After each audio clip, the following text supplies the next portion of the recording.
महाकुंभ पहुंचा मेरा भतीजा, मेरा स्टूडेंट और उसके दोस्त, यानी इसी पाथर डिश से, भाट डिश से एक मेरा स्टूडेंट है जो मेरा बेटा का दोस्त भी है। ये पहुंच गया महाकुंभ में और उसने वहाँ से मुझे कुछ अपने वीडियोस भेजे हैं जहाँ वो संगम तीर्थ पर स्नान करने गया है। उसे देख करके मुझे याद आ रहा है कौन श्रेष्ठ है, संसारी या आध्यात्मिक। और आज के वीडियो में मैं इन दोनों की तुलना करूंगा कि संसारी या आध्यात्मिक। सोचने में तो यही लगता है कि आध्यात्मिक लोग बहुत श्रेष्ठ होते हैं, क्योंकि करोड़ों लोग जाते हैं दर्शन करने जब कोई एक आध्यात्मिक गुरु आ जाते हैं।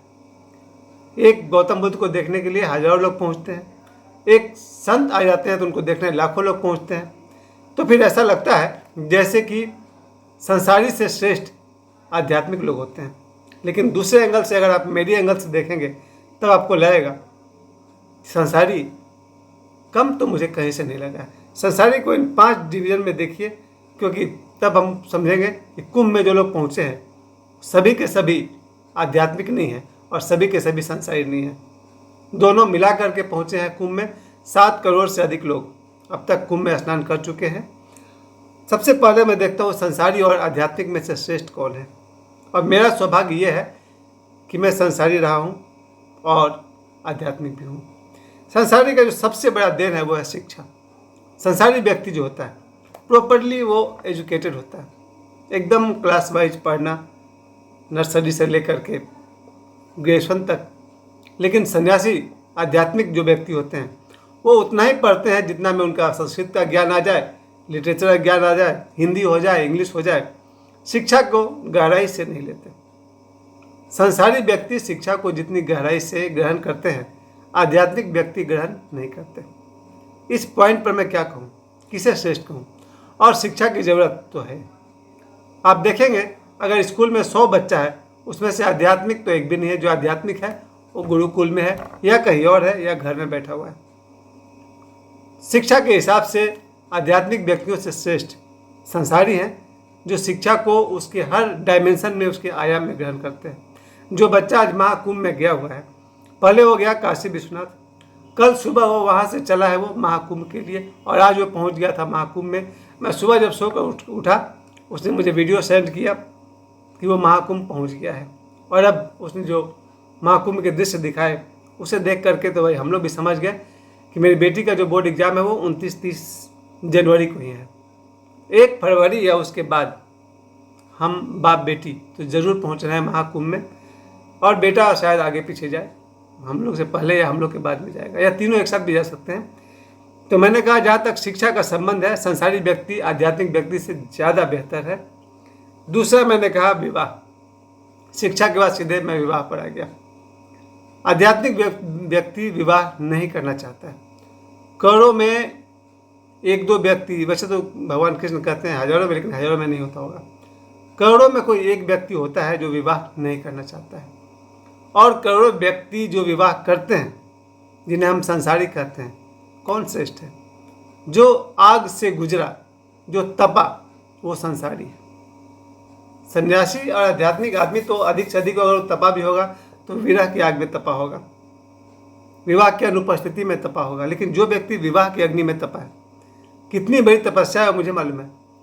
13 वर्ष मैंने विवाह वाले जीवन को जिया, और वैवाहिक जीवन को जीते हुए मैंने समझा ये सन्यासियों के वश की बात ही नहीं है। सन्यासियों के वश की बात यही है कि वो हिमालय में जाएं और गुफा में बैठे और ध्यान करें 40 साल, 50 साल, 100 साल, 150 साल। जो व्यक्ति गृहस्थ में रह करके विवाह कर रहा है, पति पत्नी का जीवन का निर्वाह कर रहा है, पत्नी के लिए, घर के लिए, रिश्तेदारों के लिए कमा रहा है, विवाह के बाद आपको बहुत कमाना पड़ता है। कभी आप ससुराल जाएंगे तो समझ में आएगा खाली हाथ जाने से नहीं चलेगा। फिर विवाह के बाद बच्चे, फिर बच्चों के बच्चे, फिर दामाद, फिर बहू, इतने लंबे झमेला में कौन पड़ता है? संसारी या आध्यात्मिक व्यक्ति? संसारी पड़ता है। जो व्यक्ति संसारी है, विवाह किया, रिश्ते नातों को फैलाया, उसका निर्वाह कर रहा है, वो महान है, मेरे लिए बहुत महान है। इसके लिए आध्यात्मिक व्यक्ति क्या करता है? चुपचाप जंगल में चला गया, या अपने घर में ही सन्यासी रहा, या गुफा में चला गया और एकांत में जी रहा है, वो सन्यासी। संघर्ष किसका ज़्यादा है, आध्यात्मिक व्यक्ति का या फिर संसारी का? मेरे हिसाब से संसारी व्यक्ति का संघर्ष ज़्यादा है। आध्यात्मिक व्यक्ति का एक ही संघर्ष है कि उसने विवाह ही नहीं किया। उसका संघर्ष, हाँ, बहुत अगर आध्यात्मिक गहराई में जाएंगे तो बात कुछ और है, लेकिन यहाँ पर मैं संसारियों को फिर से प्रणाम करूँगा जो विवाह में पढ़ते हैं और विवाह का निर्वाह करते हैं। तीसरा फील्ड है नौकरी। संसारी व्यक्ति नौकरी करता है। मेरे पिताजी हैं, मैंने भी बहुत बार नौकरी किया है, लेकिन मैं एक आध्यात्मिक व्यक्ति भी हूँ, जिसके हिसाब से मुझे समझ में आया कि जो व्यक्ति नौकरी करता है, नौकरी से एक संस्था आगे बढ़ता है, चाहे सरकारी हो या प्राइवेट हो। नौकरी से भी बच्चों का निर्वाह होता है, नौकरी से समाज का लेन देन चलता है। अगर हम ट्यूशन पढ़ाते थे तो उससे 4 घर के बच्चे पढ़ते थे, स्कूल के हजारों बच्चे पढ़ते थे। और जो व्यक्ति भी नौकरी कर रहा, चाहे वो रेलवे की नौकरी करे या प्राइवेट की नौकरी करे, जो व्यक्ति नौकरी कर रहा, देश के आर्थिक विकास में आदमी योगदान कर रहा। सन्यासी क्या करता है? सन्यासी, पुराना सन्यासी भिक्षा मांग लेता था, आज का सन्यासी कथा के नाम पर मांग लेता है। सन्यासी कमाना नहीं पसंद करता है।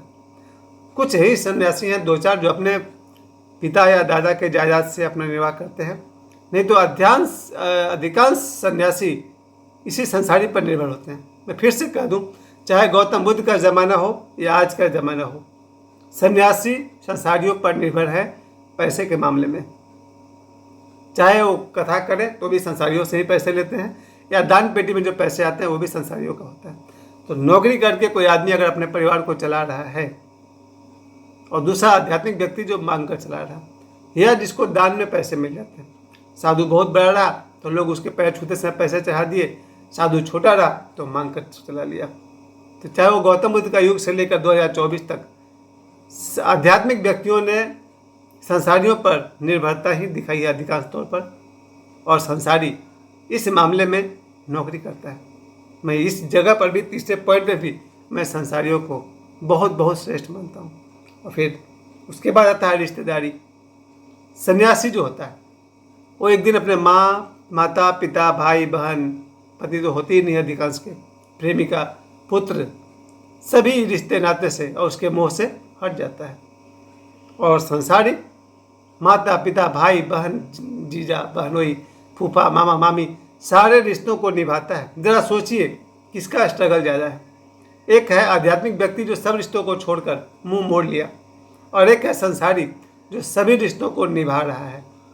माता पिता, जितने रिश्तों के आप नाम जानते हैं, सभी रिश्तों को जो निभा रहा है। कौन अधिक मेरे लिए आदरणीय है? संसारी आदरणीय है। सन्यासी तो एक ही बात जानता है, मेरा कोई नहीं है। माँ भी अपना नहीं है ना, न तातो न माता न पिता न बंधु। आदि शंकराचार्य जी की वो बात कि माता पिता भाई बहन कोई अपना नहीं है।